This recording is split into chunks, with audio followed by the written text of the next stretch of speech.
Well, hello, everybody. Thank you for being here on a Wednesday night with me and my good friend, Kathy Biehl. We're going to talk about the most topic on the earth right now, politics, because it involves so many other stuff.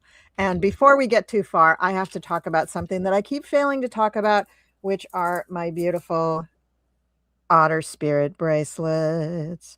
Otter spirit bracelets. Okay, so I'm just going to talk about really quickly the ones that I have been wearing today, which is a smoky quartz.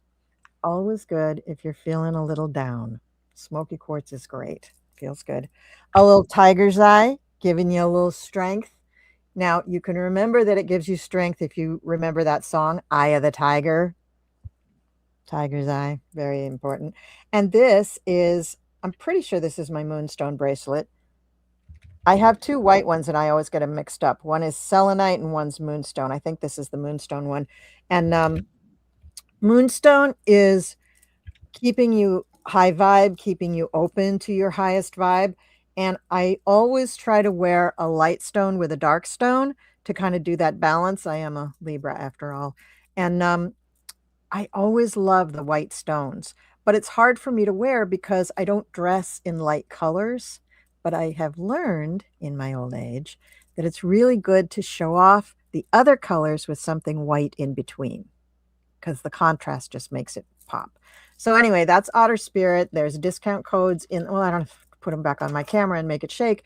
There's discount codes in the description. And if you are a subscriber of Kathy's and you're watching things on her channel later, she also has discount codes because she's also an affiliate with Otter Spirit. Why? Because they're the coolest company on the planet, because we think it's the coolest thing ever to try to preserve the otter species because they're cool. They're just cool. They're really cool. Okay, so now I'm going to let Kathy talk for a little bit. We're going to get going with everything. We have a few questions, but we'd love some questions in the chat. So Kathy, please cut me off and say something normal.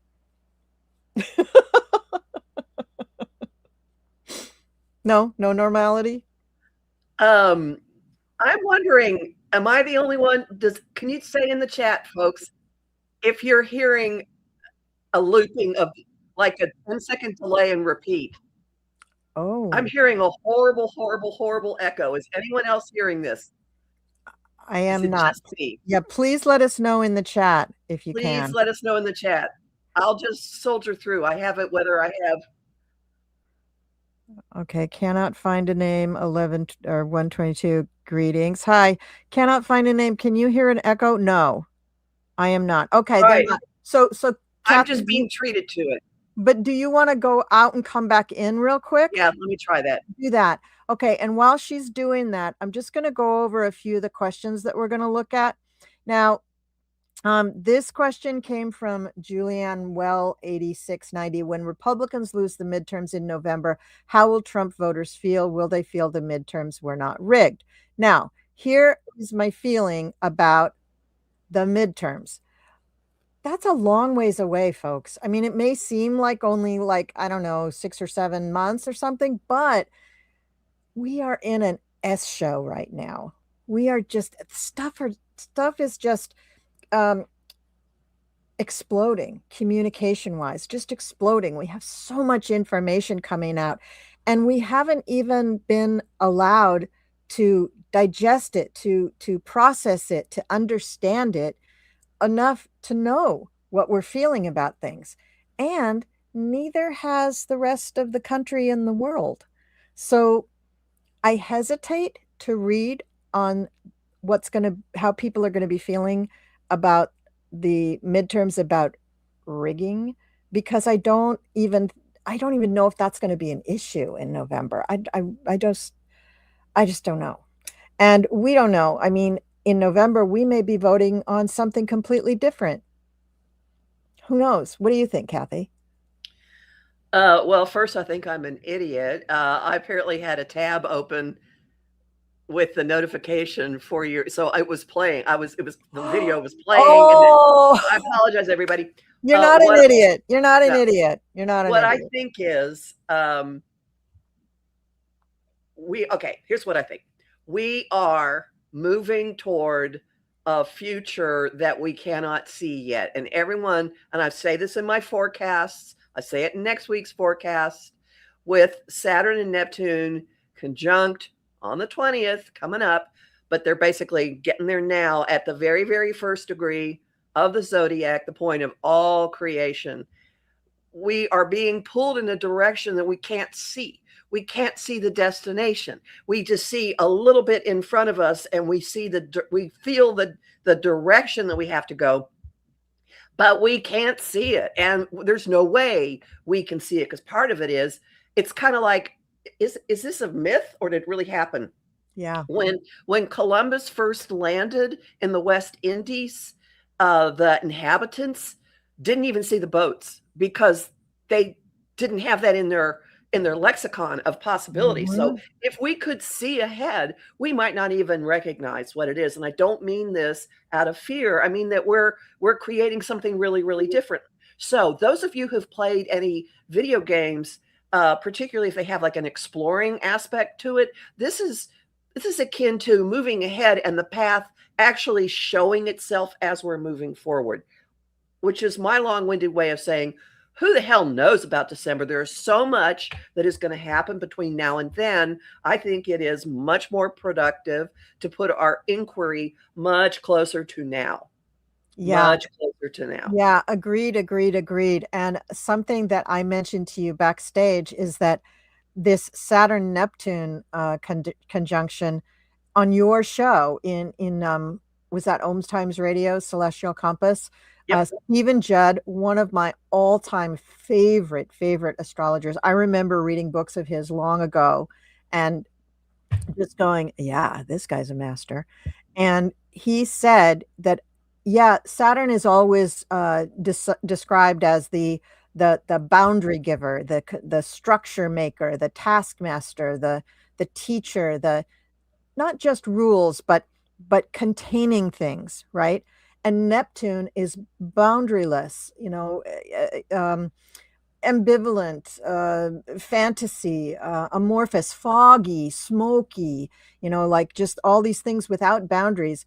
And he was saying, but actually, Saturn is the fantasy and Neptune is the reality. And I'm like, oh, you know what? That goes along with my philosophy really well, because as a collective, we live in Maya. We live in a world of illusion, and we decide and agree on what we think is reality. Remember in science when you're like 5th grade and the teacher was like, yeah, you put your hand on a table and it feels solid, but that wood is actually a mass of molecules vibrating at the same rate. What? Molecules vibrating? Yeah. So that's kind of what we're in right now. And crossing that Aries point, we're all going to experience this in some way. We're all going to feel this according to our charts, according to how we respond to that point in our charts.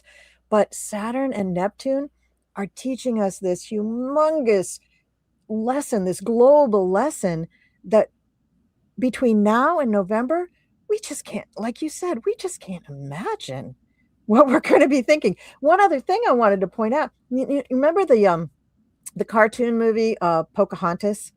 And when they saw the ships coming, thought the sails were clouds. That was in their lexicon. They did understand the sky and clouds. It never dawned on them that it was connected to something solid, bringing other humans to their shore. They knew boats and stuff, but they never imagined from that water that people would be coming. So, you know what? Shit changes and the world changes. And right now, it's going through big changes. So, and it's not that I want, Julianne, well, I don't want to ignore your question.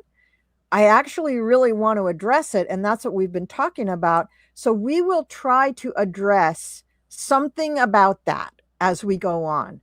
But shit's getting wild. And we just don't know. So with that, I think I want to go into the Epstein question that you also posted, Kathy. I'll just go ahead and pop it up here. So if Epstein was an asset, what did he do to get convicted and not have the ability to leave the US? I think this is an excellent question because, yes, he had his fingers in so many pies, and it appears that for those, 20, 30 years that he was just going hog wild, that he was kind of running the world.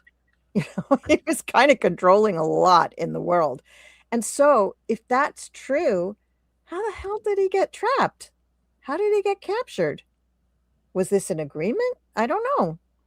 So, I think that's what we got to look at. Oh, and I forgot to pull out this one deck of cards.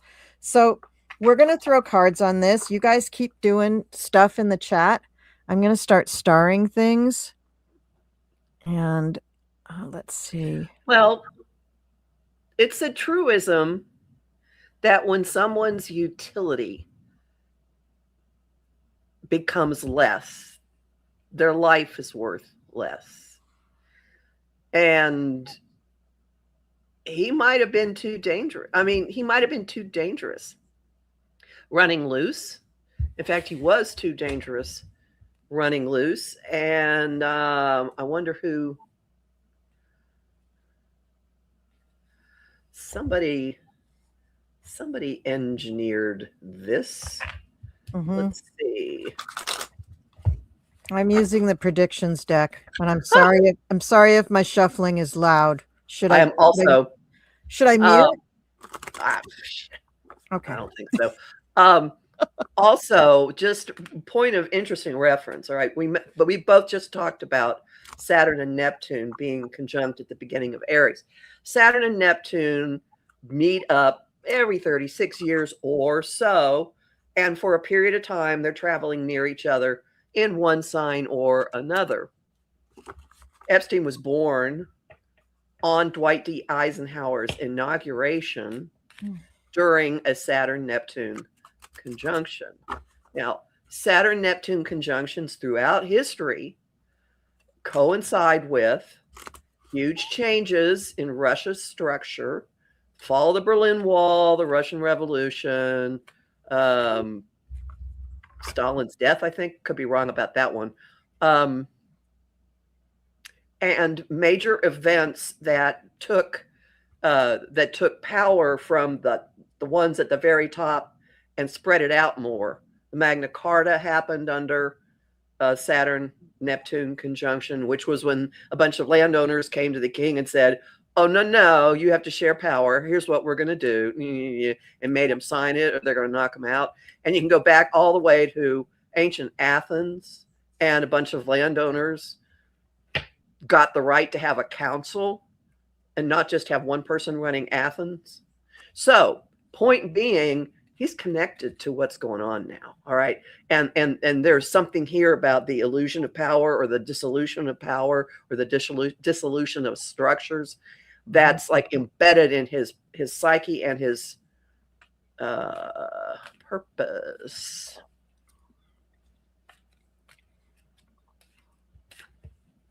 Yeah, I am using this deck, but I'm not quite, I don't think I've quite got myself folded into its energy. But I got see both sides, discontent and loss, and relief answers. So for me,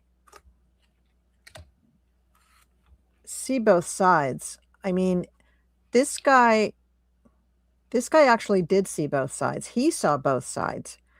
And I think where it says discontent, loss, he wasn't happy about doing this, but my sense is that it wasn't his move exactly, but as things started to happen with lawmakers, I think he agreed to it, because I think there might have been something going on that he was not able to control the outcome. And so there would be a relief when he was somewhat protected by being locked up, contained, under the watchful eye. That's what I'm getting. I mean, I threw a few others, but they don't make a lot of sense to me. But I really feel that he was so powerful. He was so in control of so many things. I can't imagine that he would allow, or that the people who worked with him as an asset would allow him to be pulled out of action, unless his being pulled out of action and put into that other arena, incarceration, served them in some way and served him in some way. I just don't think that this was really punishment. I think this was more protection. That And was my so, first hit. yeah, and so he obviously things had gone very wrong for him, and he now did have some dangerous people who decided that he was no longer useful and needed to be contained in some way. Not that the containment was the arresting and the not able to leave the US, but he was afraid they would hurt him, and he couldn't have that. Yeah, you think? I was looking at a question. The first cards I pulled made no sense to me, so I pulled 3 more, and I think the 3 that I pulled now address time present, because the first one is a sinking ship. The second one is change is coming, and the third one is earthquake shakeup, and that matches the astrology of this eclipse and of the eclipse we had on the 17th, and what it does to the US and what it does to Trump's chart. Yeah. Yeah. Do you want to talk a little bit about the eclipse? Because we're still in we will be in the energy of the eclipse for a while. And it, as most people who listen to any of the eclipse videos will know, that the energy does kind of start hitting people, especially those with sensitive degrees in their charts, ahead of time, a week or a month, even ahead of time. And that it can, yeah, and the energy will continue on. I know for this one, at least out to July, because I think that's when certain degrees get repeated in certain configurations or something. But and some astrologers say, until Saturn hits the degree of the eclipse, it just keeps going and going and going. I'm not so sure I believe in that, but anyway. Well, in this instance, so the eclipse is a solar eclipse. A solar eclipse is a new moon. It's like a supercharged new moon. And it brings a lot of things up for a reboot, a reset. And this eclipse is starting a family that's going to go into 2028. We last went through this from February 2008 into summer of 2009. And it's got something to do with the challenge of, for individuals, the challenge of expressing yourself in the middle of a collective.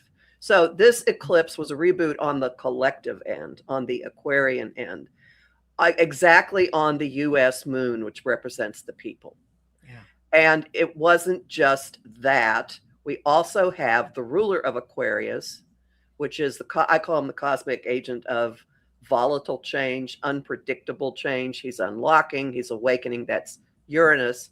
Uranus has been sitting. So this eclipse was at 28 Aquarius, which is a fixed sign. Uranus has been sitting at 27 degrees Taurus, a fixed sign, since December 31st, and it will sit at this degree into April. And so we've got this long period of tension of these, like, look at that as lightning bolts or some kind of whammy or a shove. It's a demand for action. So there's a catalytic propulsive impact with this. It's a future oriented, this is where we're heading impact to this, because Uranus also is in a trine, which is a direct current to Pluto in the US chart. Pluto in our house of resources and values. So it's been reshaping that, just sitting there. So stuff about the economy is a factor. Our institutions, that's a factor. What we value, women, sex, pleasure, creature comforts, pleasure, all of that. So what we were just talking about is a big factor in this. Shocking things coming out of this eclipse. On March 1st, the first trigger hits. On March 1st, Mars, which activates things, crosses the degree of the eclipse. So we can expect something like more to the story or a big development then. On April 2nd, Uranus exactly squares. So it sits at this for a long time. So this is reshaping, it's awakening the US populace. It's, I'm sorry to say, blowing up our economy. It is blowing up institutions because of their connection to all this shocking behavior involving bodies and females. And this directly blows up the chart of the man who's currently living in the White House. The eclipse itself was right on the doorway to the House of Open Enemies. And it is exactly opposite his Mars, which is his rage and his anger and his bullish. And it made a really tight, like, pressure point with Uranus in his career house. So this blows him up. It may take weeks, it may take months. It may take, I interviewed someone on Celestial Compass this Monday who thinks it could take as long as August. I personally don't think it will take that long. This also blows up the second guy's chart as well. So this is really, really major, and it rolls out, and it's a process.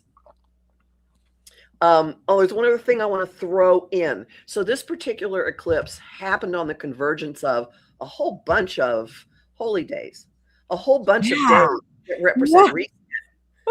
And one of them being the Chinese year of the fire horse. And interestingly, so this cycle comes around every 60 years. So the last time we had a year of the fire horse was 1966.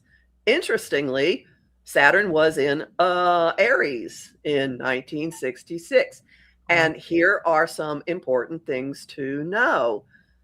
There was the Cultural Revolution in, give me the name, China. Star Trek premiered, Batman premiered, the Monkees premiered, but more importantly, Star Trek, okay? The National Organization of Women was founded, the Black Panthers were founded, the Church of Satan was founded. Oh, that's right. Yeah. Wow. Yep. Wow, cool. Very cool. So there's something coming around. And Black Panthers have come out of the woodwork recently. Yeah. I turned 10 years old. I mean, you know, it was a big year. No, the reason I remember that year so well is that my brother, who was going to Stanford, he was in his second year at Stanford, decided that it would be a good idea to take his tuition money for Stanford and buy a plane ticket to Washington, D.C. to go burn his draft card on the Pentagon steps. My brother was 4F. He wouldn't have gone anyway, but he thought it was important. He also kind of forced my father back in Palo Alto, where Stanford is, the Haight-Ashbury, kind of forced my father to host a dinner. He wouldn't meet with my father unless my father took his friends to dinner. And his friends were the local chapter in Haight-Ashbury of the Black Panthers. Oh, my goodness. Yeah. And my dad did it. My dad did it. He's just like, I don't care. I want to see you. So I'll host the dinner. That's fine. And that was 1966 was that period of time where you juxtapose the flower children in Haight-Ashbury and protesting the war in Vietnam. I mean, talk about a ball of confusion, which was probably a big song back then, right? Oh, yeah. Right? Ball of confusion. It was a ball of confusion because you had, like, you know, make love, not war. And then you had, you know, Black Power and hell no, we won't go to the war, and, you know, all that stuff building up to 1969, Summer of Love, all that other stuff. But 66, big landmark year in our country. Huge, huge, big landmark year in our country. I'm glad you brought that all up because that's really, really cool. And I got to tell you about my brother and the Black Panthers. Okay. So, back to Epstein. We think really somehow he had a hand in the decision of going into the system because it served him in some way. I won't say that he designed it all. I mean, I think part of it, he was kind of like, didn't have a lot of choices, but I think in the end, I think he just decided, this would be better for me. All right. So let's go on to another question. So it's not letting me post my comments. Oh, really? Are you under live? Yeah. Are you okay? Because you were posting before. Yeah. Do you need to sign in again? Does it say sign in again? I'm just not going to do it. We're just going to ignore it. Okay. So what did you want to post? I was just going to, somebody complimented my shirt, and I was going to tell them how they could find it. It's if you go to my YouTube channel, which is Professional Aquarian, and go to the shop, which please. Love it. Love it. Love it. Love it. All Keep right. going. I dropped my cards. I will be back. So let's look at this question and we'll decide whether we're going to read on it or not. Who is controlling those who are controlling Project 2025? Is it someone who is the leader of another country, without trying to name names? No. Yeah, here's the deal with Project 2025. It's so 2025. And the people who are running it, they got to get a new name, first of all, for it. And I think things have changed dramatically in the organization that initially promoted it and in the group that is supporting it in some way. So who's controlling it? I think it's out of control. I don't really think there is one person controlling it. And I think that it has splintered into a couple different factions. Now, the guy who was running, one of the main guys running the Heritage Foundation, of course, died, I think, last summer. So that shifted the power dynamic running the Heritage Foundation. But so many other people are sort of claiming to own that intellectual property. And they have been and they haven't been too successful in implementing the Project 2025. But remember, it is now 2026. And as in all things, when you put a date stamp on something, it ages. Remember the guy who was real God in Korea and the world was going to come to an end, or he was going to be seen as God, or the world was going to come to an end or something in like 1985? Well, like 1985 came and went. And that guy had to say, oh, well, now it's going to be, and he named some other date. And, that these things don't age well. And if JD is hanging on to this, then, I mean, I don't think he is. I mean, look at Peter Thiel. Peter Thiel has a whole new agenda that he's putting out there. He is kind of leaving Project 2025 in the dust. What do you think? I don't think he was part of that. I think no, he wasn't, but I think he's leaving the project in the dust because I think JD was trying to be, trying to say that he was a part of it. Sorry, go ahead. I'm interrupting. Oh, no. I think that, okay, first off, Project 2025 is largely homegrown, and there is a big, there's a big Christian, like really, really niche, far extremist Christian underpinning to it, very patriarchal and white supremacist and misogynist. There's another piece that's the money piece, and that might have a little input from another country, but honestly, it's homegrown. Yeah. The other country stuff is involved with, I mean, there are multiple factions trying to run things here, and there's another faction that the other countries are part of. Yeah. Yeah, agreed. Okay, so I think we kind of addressed that. The next thing that we have is, will elections even be held this November and again in 2 years? I go back to my initial statement. We can't see that far ahead just yet. See that far ahead. We just have all sorts of nonsense that has to evolve, and we are just seeing. I mean, this is big. This is really, really big. And so, yeah, let's just move on. Okay. All right. So I heard a long time ago that the military will help us. Is this still being predicted, or will it be NATO partners? Well, here's the thing. I said, well, yeah, military might be a part of part of this. But I also said right after the election that this is going to be a world event, taking, changing our government, changing the whole way that our country is run, updating the Constitution, updating the amendments to the Constitution, or adding to the amendments of our Constitution. Who even knows if they'll still call it a Constitution? Who even knows what they will call our government? Who knows if it will be a republic or a democratic republic or just a democracy? Who knows where the capital of the country will be? Will there be a capital of the country? I think these questions are all up for grabs. I think they are all up for grabs. So finding out about the military, I think we can safely say, sure, they'll have to be a part of it. NATO partners, sure. ICC, sure. I've always said Interpol, sure. Whatever, I mean, I don't even know all the agencies. Will Canada help us? Sure. Will Mexico help us? Yeah. Will certain countries in South America help us? Maybe. Will any countries in Africa help us? Maybe. So will China help us? China will sit back and wait to see if they're going to call in the loans, as will Japan, because they got a lot of real estate invested in the United States. Will Russia help us? Nah. I really don't think so. What do you think? While you're saying that, I remembered why I wanted to talk about 1966. I left out the most important thing. What?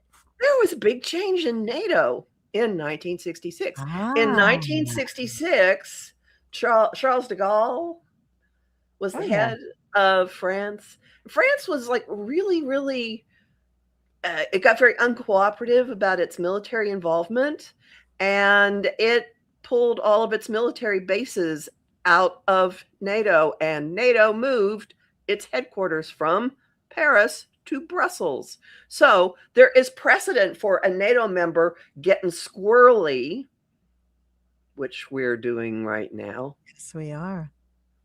But I suspect that the military isn't going to, the US military isn't going to be the one that institutes the movement. It will implement the movement, and it will do it in tandem with a lot. Yeah, agreed. I remember that with de Gaulle. I was a kid, but still I remembered that his name was almost a dirty word. Like people were just like, oh, that de Gaulle. Oh my God. Well, look what he's trying to do, But, America was still very enamored of Eisenhower. They were still very much remembering Eisenhower's words on his inaugural, his warning about the industrial complex. That still resonated in a lot of people's heads. And when de Gaulle pulled all that stuff, that was outrageous. And it was earth-shaking for the time. And now I think back on that and I'm just thinking, at least he wasn't trying to take over the world. Interesting. Okay. So let's move on. Let's see. Was Diddy just a test case to gauge America's reaction and stomach for Epstein? No, I don't think so. No, I don't get that at all.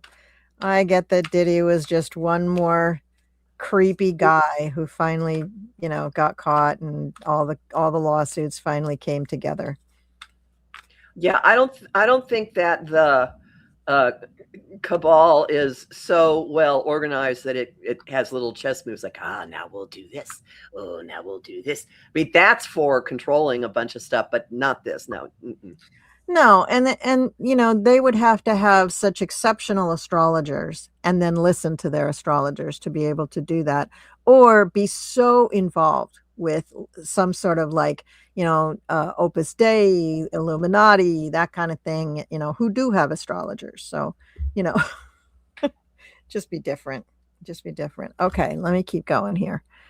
All right, what's this say? There's lots of talk about Merrimack, New Hampshire. Does their governor secretly support this, and has she been supporting it being created all along?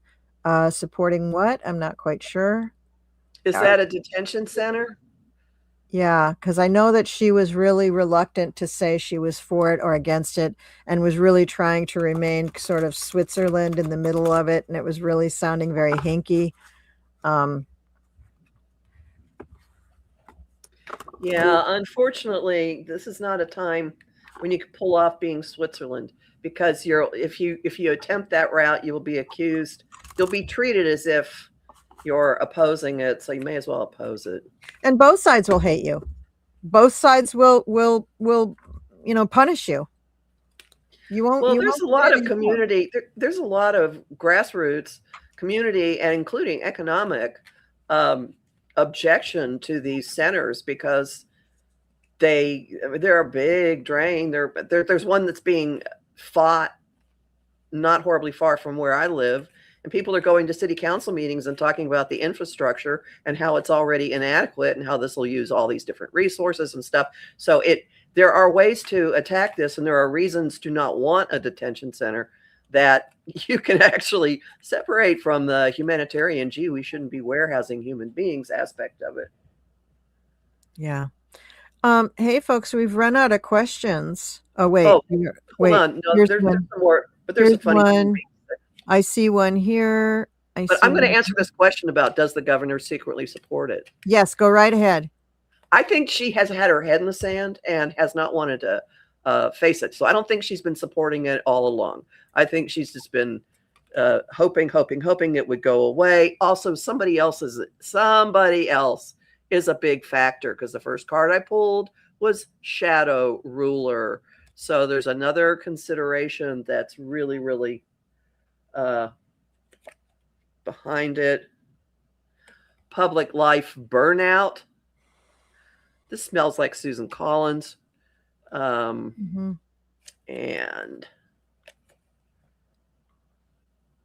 betrayed, backstabbed. Okay, dokey. She had reason to believe that she could just kind of sit on this and keep her head in the sand, and she had assurances, and they're not playing out. So I don't believe that she's wanted it all along. I don't think she wants to deal with it. I don't think she wants to get into a fight like Walz and Pritzker have. I don't think she wants to do any of that. I mean, do you know the personality type in New Hampshire? They don't want, like, they would just rather not mess with any of this stuff. Like, don't bother me. So she's got a situation on her hand. Yeah. And I see for her, she has worked really, really hard. She thinks that she's like surrounding herself with protection and a good base. She isn't. She's kind of out on her own. She's her base and her supporters are kind of falling away because of this. So like I said, she's damned if she does, she's damned if she doesn't. Either way that she goes, she's going to be persecuted, basically. Here's the thing about most people in that position: if they're Republican or MAGA leaning, it depends on there's usually one big donor that is really pulling the strings. And Susan Collins may hold the key to her fundraising, because Susan Collins, I think, is she still in, or has she been voted out? Yeah, no, she's running again. Oh my God. Oh my God, she's running again. Okay. So yeah, I think the donors really, really hold a lot of power, because that's the structure that they've built. If you give them enough money, then you get what you want. But the thing is that humanity, or the general American population, is moving away from that. They don't want that. They want their voices heard. And so the people who are still taking big PAC money or big corporate money are going to lose. And the ones who are resisting big corporate and PAC money are the ones who are probably going to win. Not in every case across the board, of course, but in more cases than not, as you have seen in the most recent elections that we've had, say, like in these last 6 to 8 months. So I think she really buttered her bread on the wrong side, and she's not going to be very happy with the outcome. And Susan Collins can go jump in a lake, because she's not going to last very long with that either. People are sick of her deal. Okay. Next. We are already decentralized. We never had a unitary executive until Trump and the people he put in place. We have the tools. We will need to write laws so this won't happen again. Oh, that's not a question. That's just your Right. comment. Okay. Yeah, you're right. You're right. But it'll be more than just rewriting laws to fit the existing constitution and the existing governmental structure that we have now. The people who will be rewriting things, these people will be acting more like the founding fathers did. I mean, they're going to take their time and really rewrite things because they have to rewrite it for the upcoming century.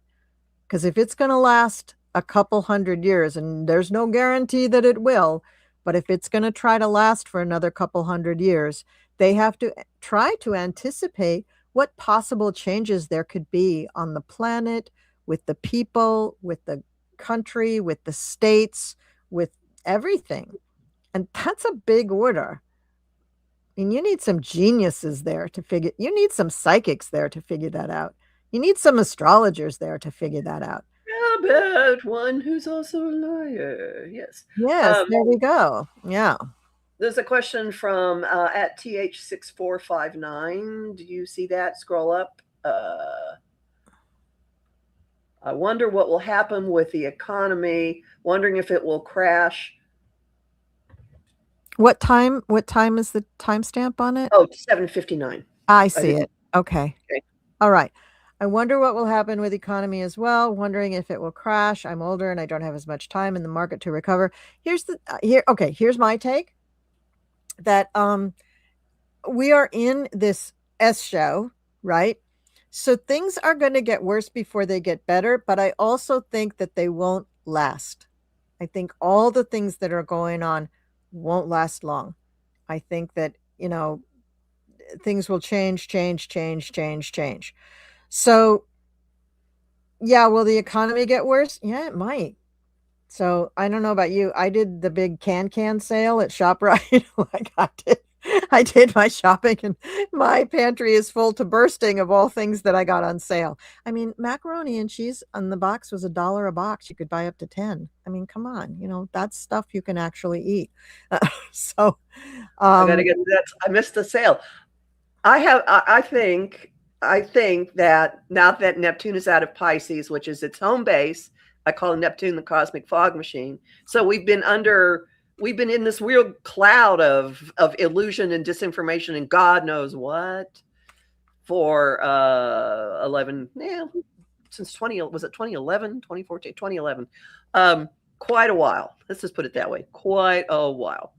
And now that Saturn has moved into Aries, the fog is starting to burn off and a lot of truth is starting to come out.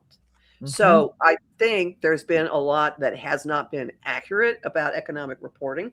I think that there is stuff that's been manipulated, and that is going to start to be more and more and more. We do have rockiness and consequences coming throughout the summer, and I would suggest that the food distribution channel is one big place of it, because of what's been because of taking people out that work in the fields, what's been happening with farms.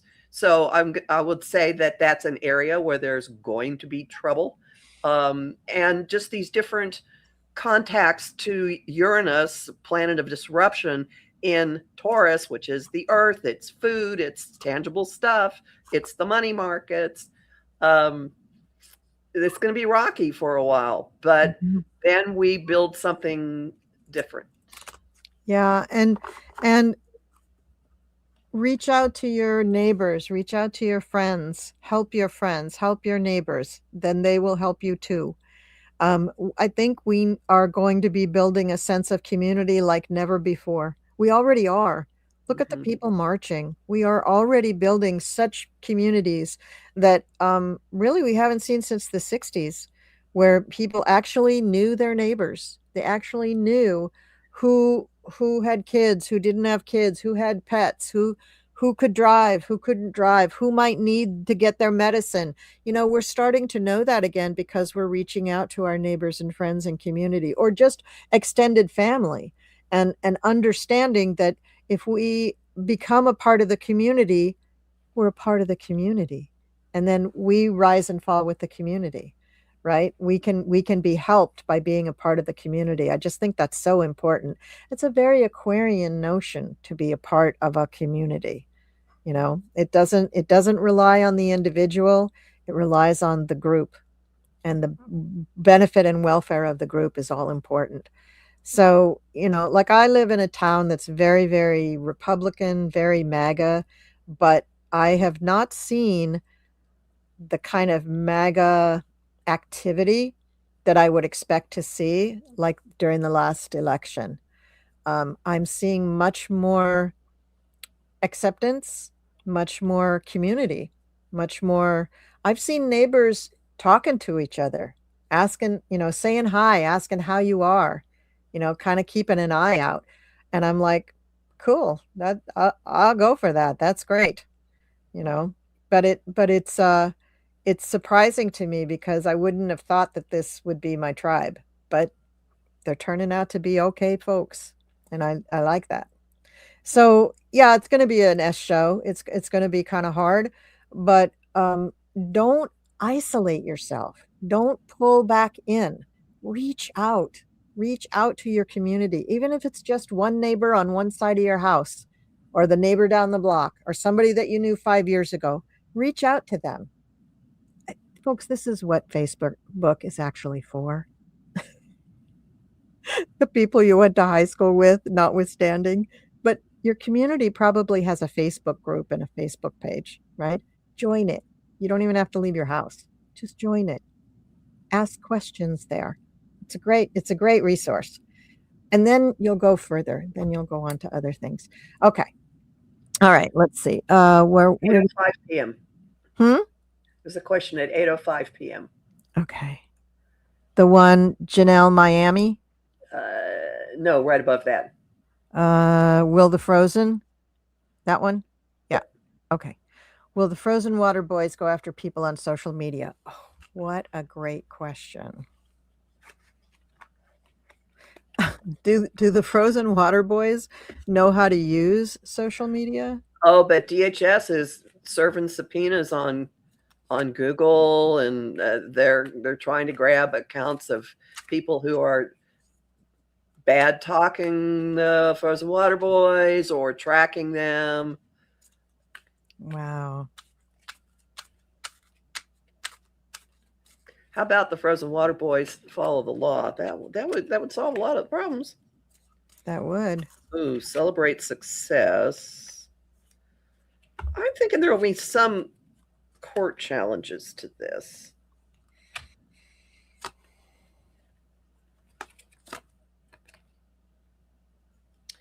Very weird. What do you make of this? Celebrate success, submarine, underwater. That's like the underground surreptitious aspect of things. And mainstream news. Will there be a tide turn in the mainstream news against the Cold Water Boys? Maybe. I don't know. Maybe. I think a lot of them are going to end up in criminal prosecutions at some point, personally. Yeah, I do too. I think this is a really good time for people to reimagine the Underground Railroad. Honestly, I think they probably already have. And I don't want to say too much more about it because I don't want to I don't want to draw attention to it if that's what's going on. But I feel that their ability to work through social media, they probably can. They probably will. And as soon as people get hip to it, as soon as people begin to understand that that's what's going on, I think they'll start protecting themselves.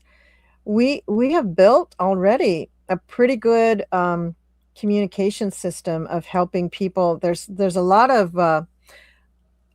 websites outside of social media platforms, outside of Facebook, outside of YouTube or Reddit or any of those platforms, where people are giving away information, and if they get shut down, they just open up something else on some other platform to give people the information that they need about their rights, about good action to take to protect yourself, things like that. So yeah, unfortunately, I think there'll probably be a section of Frozen Water Boys who are assigned to do this, but will it be terribly successful? I don't think so. I think they have their hands full trying to they're getting a lot of pushback on the detention centers. They're getting a lot of legal pushback on people they've already detained, requiring them to give information about those people and to let families get in touch with them. What do you think about that, Kathy? You're a lawyer. What do you think?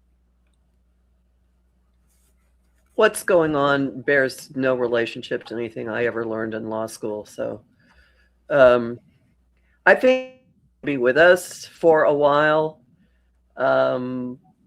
even after we jettison some. I was just thinking that. I think it's going to be around. It's going to take a while to get rid of it. Yeah. Now, who really runs that? Who's the head of that? Is that Christy Noem? Christy Noem's at the very top. The very top, but Tom Homan. Yeah, see, they're cockroaches. I don't see them going away. I see them somehow hanging in there. I mean, Christy Noem, very likely she'll be replaced, maybe by Tom Homan. I don't know, but yeah, they're cockroaches. You can't kill them. Oh, geez. Oh, gosh. Okay, so what else do we have here? 811. Oh, I was right there. One humble bumble. Oh, that. Oh, we want humble bumble. Yeah. Oh, no. Humans will not. Robots will not run everything. Boo, Bill Gates. Boo, go home. No, that's not happening. You're ridiculous. You're up there with Elon. Too much ketamine, Bill. Okay. When YouTube went down yesterday, apparently it was global. Was it a test run for closing off social media? Oh, I didn't realize it went down yesterday. It did. I was under a rock at work, so I didn't know. How long was it down? I got in at the end of it, so I don't know. Half an hour? How long? Anyone know? All right, well, let's see. There are many theories as to what was going on. And this was the day after, I think this was after Google served a bunch of search warrants. It was after Stephen Colbert told his whole audience to go to YouTube to watch the interview that the lawyers at CBS told him he couldn't do online. Yes, strategic planning. I'm so sorry to say that this was not a glitch.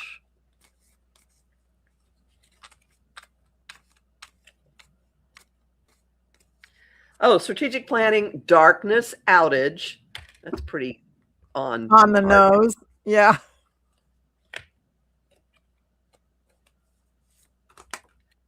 Urgent act now. Now that's very strange. There is a day next week when things could go dark. And that is, let me look at my list. That's my list of aspects. The 27th. So just sit and wait and see if there's some weird network outage on the 27th. Yeah, I got bad cards about this question too. Yeah, I do think it was a test run. Ugh. Okay. You know where our websites are if that happens, folks. That's right. You know where our websites are. Absolutely. And if you go to our websites and you like, for my website, I have a free membership on my website, and it just helps if you book a reading and then you want to go back in easily and find the reading and change it or anything like that. If you log in, it will show you your readings, your orders. But by logging in, then you're kind of there and you're a part of my little community, and I can reach you. I can email you or whatever and tell you, oh, okay, we're going to do a meeting here. And we could do that meeting there. So we could do stuff like that. So, Kathy, do you have something similar on your website? If you go to my Patreon. Okay. Patreon.com/Kathy Biehl. There you go. If all things are bad, I can set something up there. Mm-hmm. Yeah, so there are, I mean, YouTube has become kind of ubiquitous, but it isn't the only platform. There are numerous platforms that you can use. You don't have to rely on Google and YouTube. Um, Google has a lot of places, actually, aside from YouTube, where you can post things and run live streams.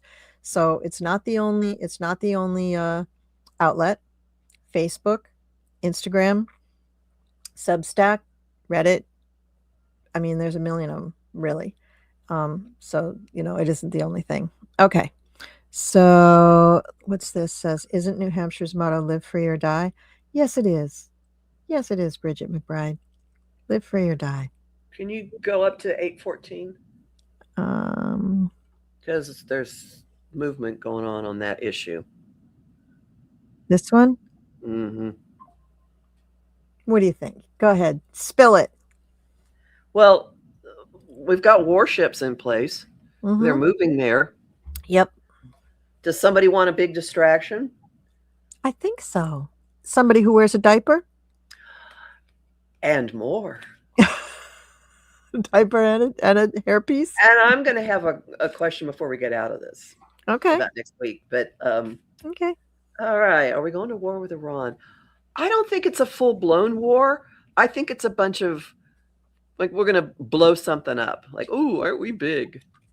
Yeah. So stupid. But I don't think we're actually going to go to war. Well, interesting.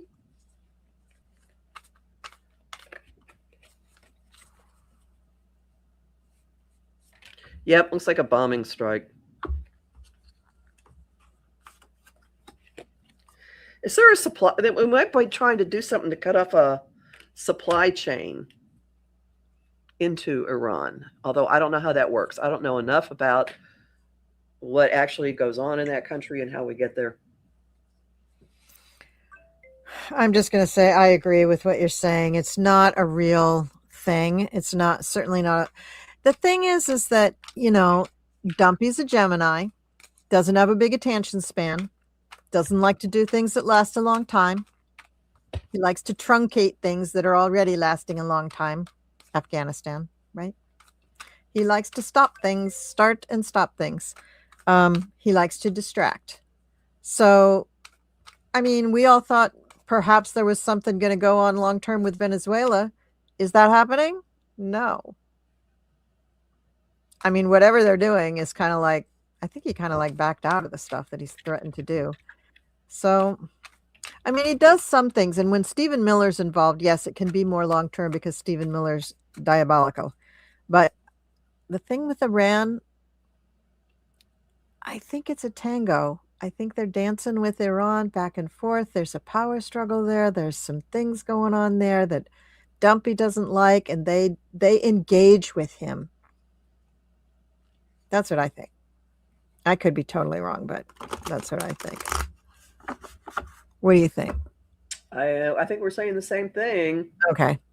All right. Maybe false flag. Yeah. Do you think AI will take over for astrologers? Never! Never! I do not.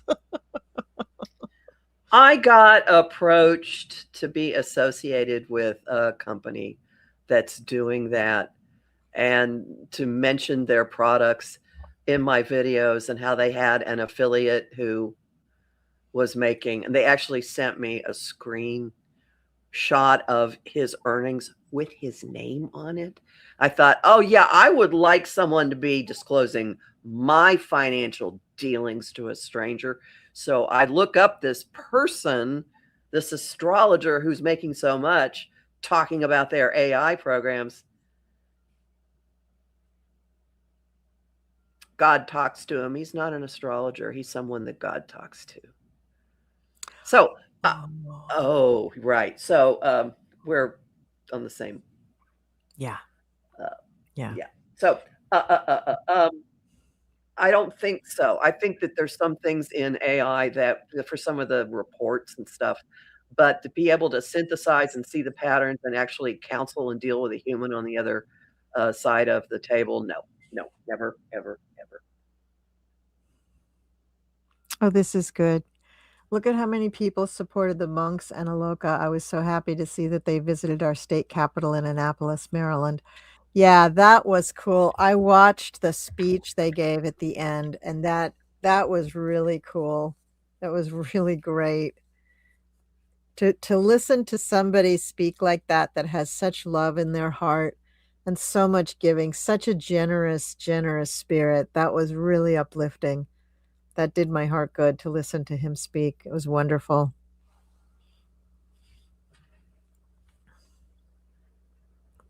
Okay. I have a question before we shut down, so I'll let you. Yes. No, go ahead. Go I ahead. don't think I think we've gone through most of the ones in the chat. We have. All right. So supposedly on the schedule, State of the Union next Tuesday, February 23rd. Oh, yeah. And somebody has not been, someone's schedule's been clear, not showing up. And when he does, like when he talks about Big Beautiful Coal and gets his Coal King award, there are moments of sounds coming out that are like intergalactic language. They're not, and I'm not making fun of the man. I'm saying he goes into absolute incoherence. How the can someone give a speech in the Capitol? Is the State of the Union address going to happen? Is it going to go for the full length of time? And what in the world will be the aftermath? How do you spin on TV somebody going into protracted incoherence, even if they shoot him up with whatever they shoot him up with to cart him out in public? I think it's gone beyond what can be handled. So I'm pulling cards too. So my first one is, will it actually happen?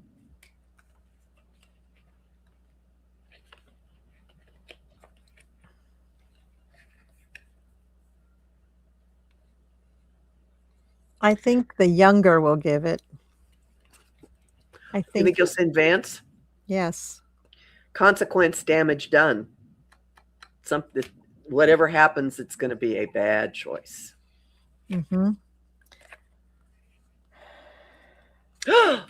Rulership handover. So yes, he'll send Vance. Yeah.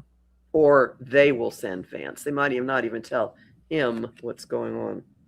Yeah, I got the sun reversed, so no, he won't do it. I got the death card. This is a transformation. I got the 2 of Pentacles handover. So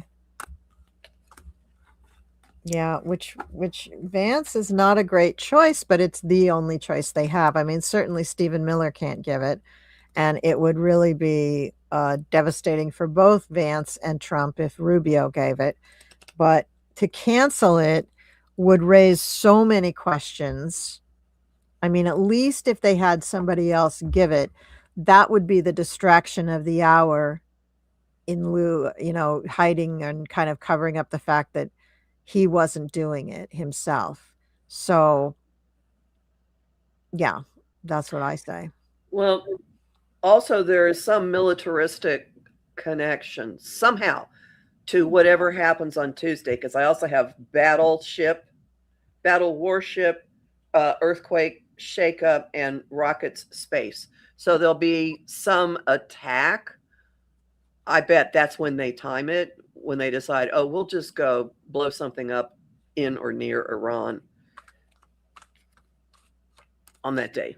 And would that cause them to have to hide the dumpy for fear of him getting like unalived or something by someone from Iran? Because Iran's had a, whatever they call it, on him. Oh, they do. They have a, is it a fatwa? Fatwa, yeah, on him. So could that be an excuse? Maybe. Well, we'll see. I'm clutching at straws rather than clutching at him. That would be awful. But so the State of the Union, well, if he does it, it's going to be an S show. It's not going to be bueno. Well, it's not going to be good no matter who of them does it. Nope, not at all. Not at all. But, nobody likes Vance. So you know, that's the only reason that Dumpy would let him do it, you know. And the Again, whole Go ahead. he may not be the one making the decision.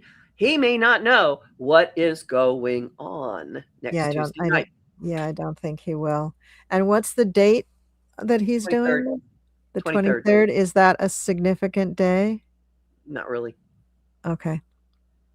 All right. So, well, folks, we've gone through the astrology for the entire millennia now, and we have sorted out all the problems of the world and told you what exactly is going to happen because we're that good.